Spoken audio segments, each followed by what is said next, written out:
When I walked off stage, diploma in hand, the applause was deafening, except in my head. Because I knew the truth. Not a single familiar face had been in that crowd. Not my husband, not my kids.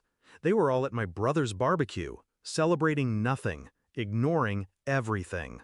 And then my phone buzzed. 45 missed calls. One message from my husband. "We need to talk, urgently." I didn't open it. I just stood there, in my cap and gown, letting the weight of 4 years of sacrifice settle in my chest. They hadn't forgotten. They had chosen. I met Daniel when I was 24. He used to tell me I was the smartest woman he'd ever met.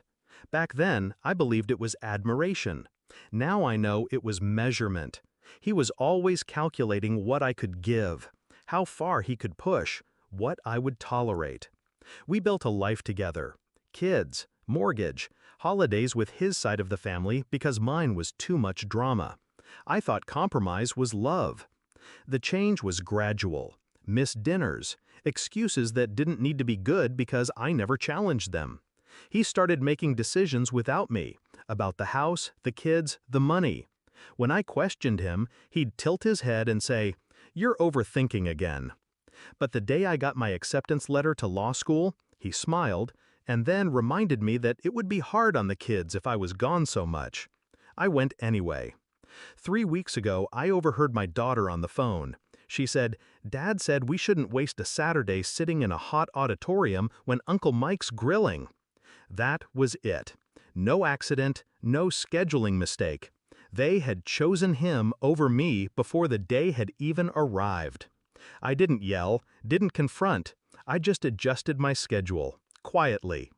Graduation morning, I left the house before sunrise. No breakfast, no goodbyes. Let them enjoy their barbecue. What Daniel didn't know was that I'd been preparing for this moment long before that call from my daughter. The first step was small. I stopped putting my paychecks into our joint account. Daniel never noticed. He rarely checked. The second step, I made copies of every financial document in the house: mortgage statements, bank records, tax returns. Late at night in my study, I read through them like case evidence. I found patterns, gaps, transactions to his brother that didn't make sense. The third, I visited a lawyer. Not for advice, for strategy. We drafted everything: divorce filings, custody arrangements, asset freezes, ready to be filed the moment I decided. The fourth, I applied for a position at a firm in another city, quietly. When the offer came, I didn't tell a soul. By the time graduation arrived, all the pieces were in place. All I needed was the trigger. The barbecue was perfect. After the ceremony, I didn't go home. I went straight to my lawyer's office. We filed everything: divorce, custody, restraining orders. Daniel would be served that afternoon. Then I drove to the barbecue. It was loud, laughter spilling over the fence. I walked in wearing my gown, diploma in hand. They froze. Burgers on the grill, beer bottles mid-air. Daniel's face went pale. "You didn't answer your phone," he said, as if I had done something wrong.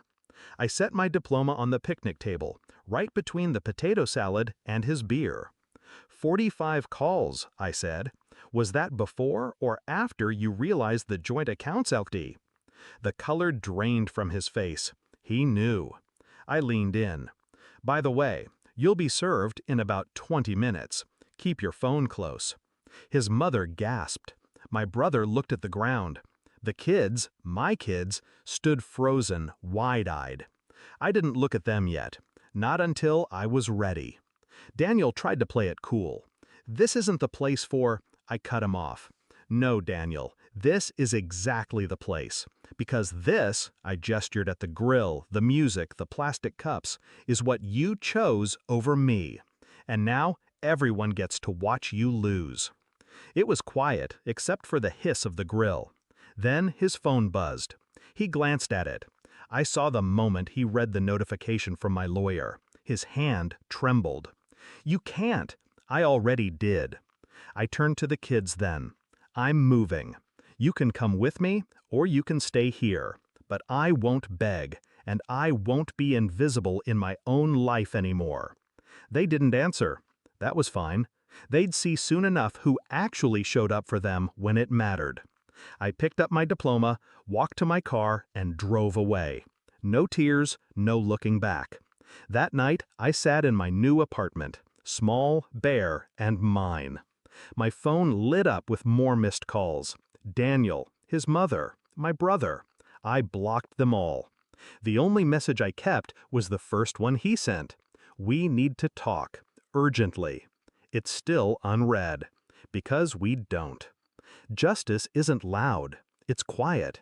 It's walking off a stage alone, then making sure the people who left you there never get the chance to stand beside you again.